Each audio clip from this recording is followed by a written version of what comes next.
So, John, inquiring minds want to know. I'm here all week. Thank you. All right, John, so I noticed that you don't have any music up there with you at all. Can you tell us a little bit about that? It's a question I get asked a lot, and I always have trouble explaining. I really don't know exactly how it works, but somehow the fingers know what to do, and the brain knows what to do, just enough that I don't have to have my eyes tell me what to do. Maybe that makes sense. Do you start with music? Do you start reading a piece of music, like the Beethoven piece? Do you start looking at the music, or do you just listen to it and then play it? It's not always formal music, but I usually start with something. So sometimes it's just chord charts, lead sheets. But yes, I do start with music in a sense, usually. Sometimes I do. Yes. Okay. When did you start playing piano? I always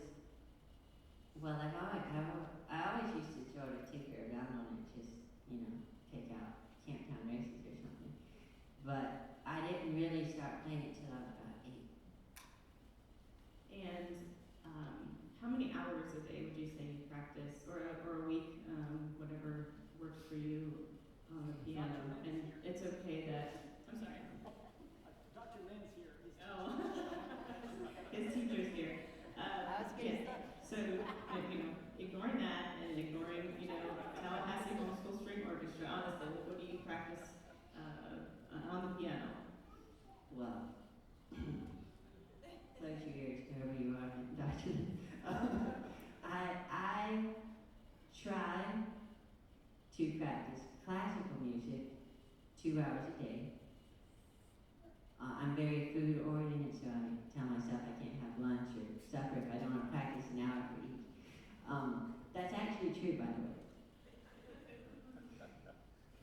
And so I practice, hopefully at least 2 hours of classical music a day, but the other stuff that I just do myself, just picking up whatever I want to play, I'd say that generally would be less than an hour, but maybe close to it. And up to this concert, it's been a little bit more, so it's got me a little bit carried on.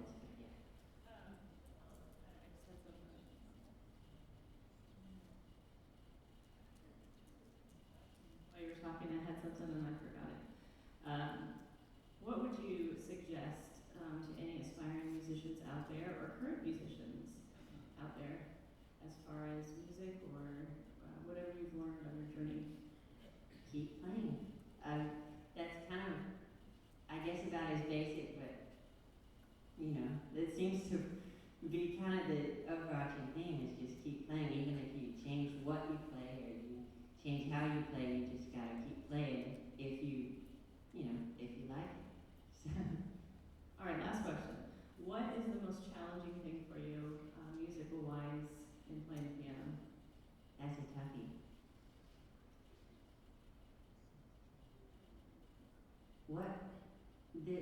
What sort of, are we going by, like particular passages or Whatever it would be. So for me, I tried to play piano, but I could never get the left hand and the right hand to work together. So whatever it is, what do you find most challenging?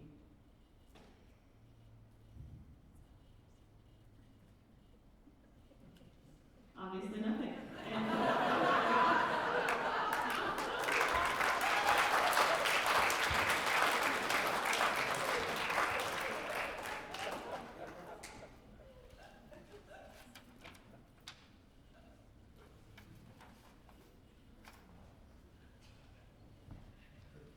Well, sorry, I didn't have an answer for that last one, but anyway, there are things, don't worry, there are things. So I always get kind of nervous on one of these stages like this because I heard about a fella who was up on a stage rather like this one, and he slipped and fell down through a hole in the middle of it. And they said he would have broke both of his legs if it hadn't been for that rope around his neck.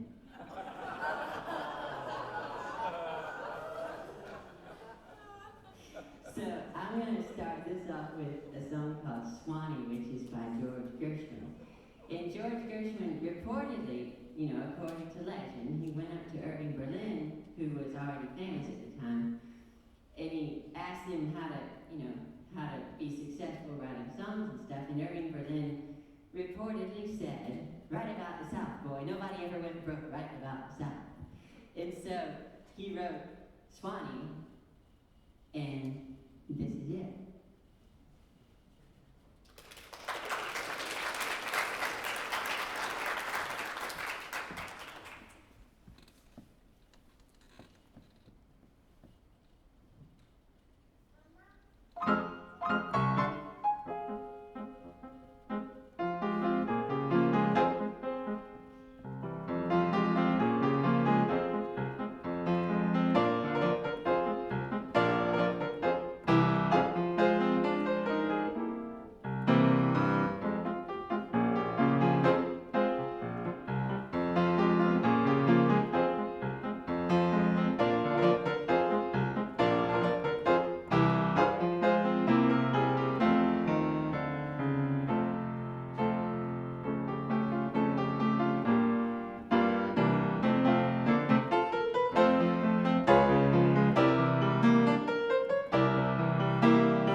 Next do something a little bit different and exciting.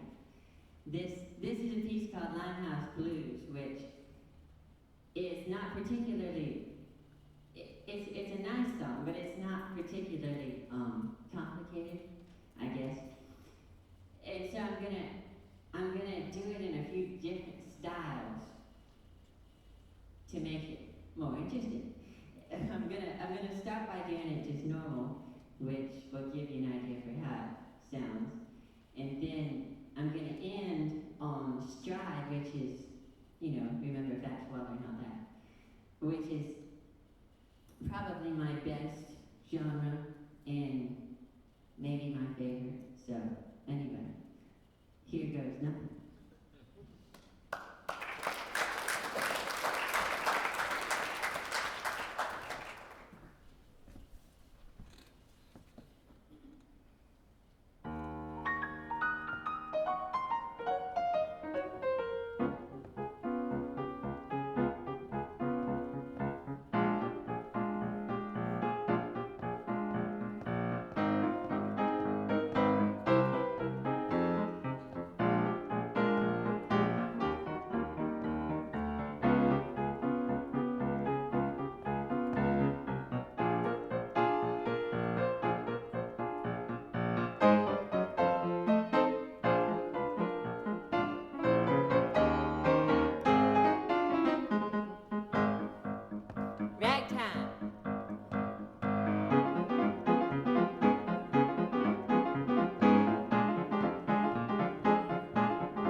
Liza, which is the next song on the list.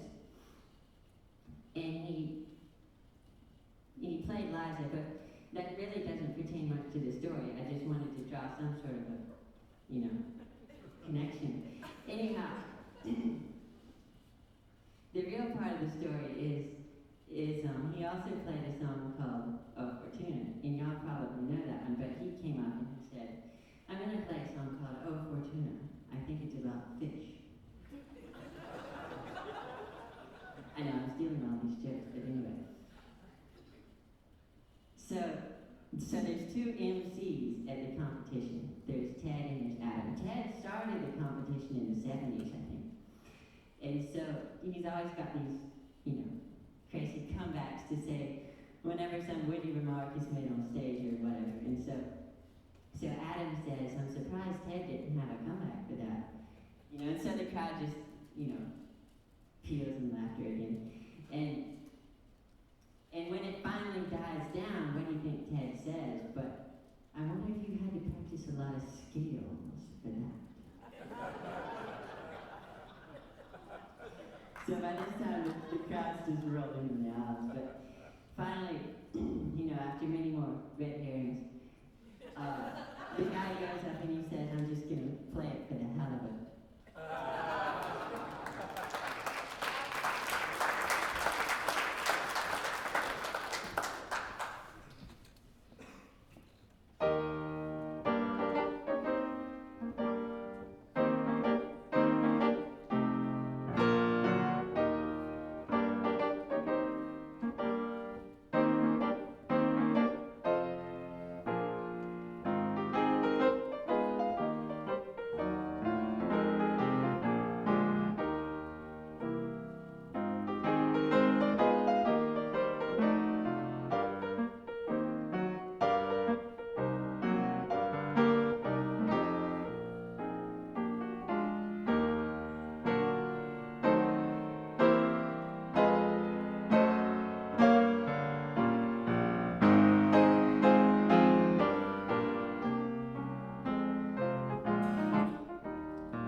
So the last piece is a scherzo, and a scherzo is supposed to mean a joke, and basically it just means a song that is virtuosic and yet not exactly linear, if you follow me.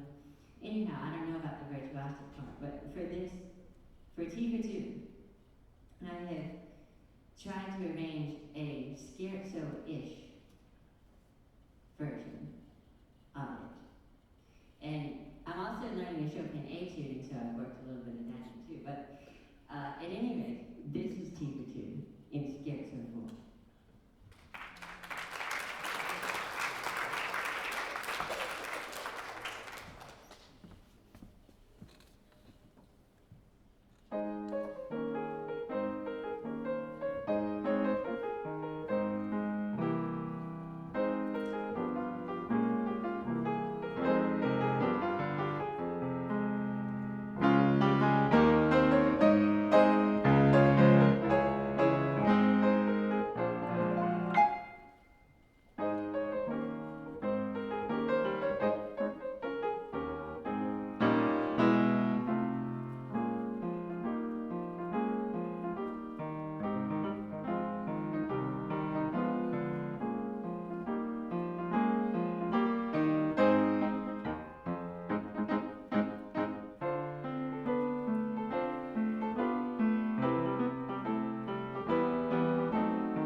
play it. This is Scherzo number 2 by Chopin.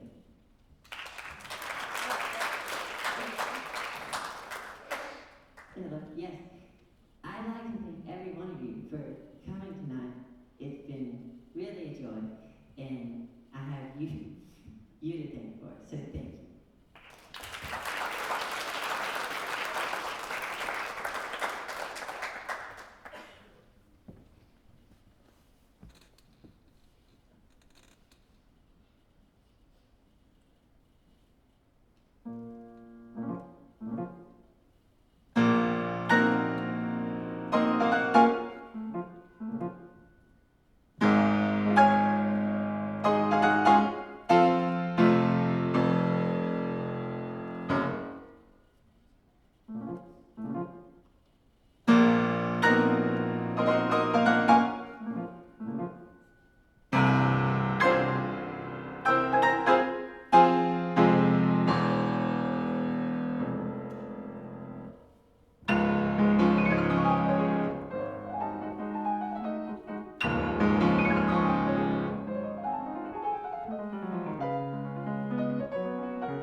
And I better get off stage now.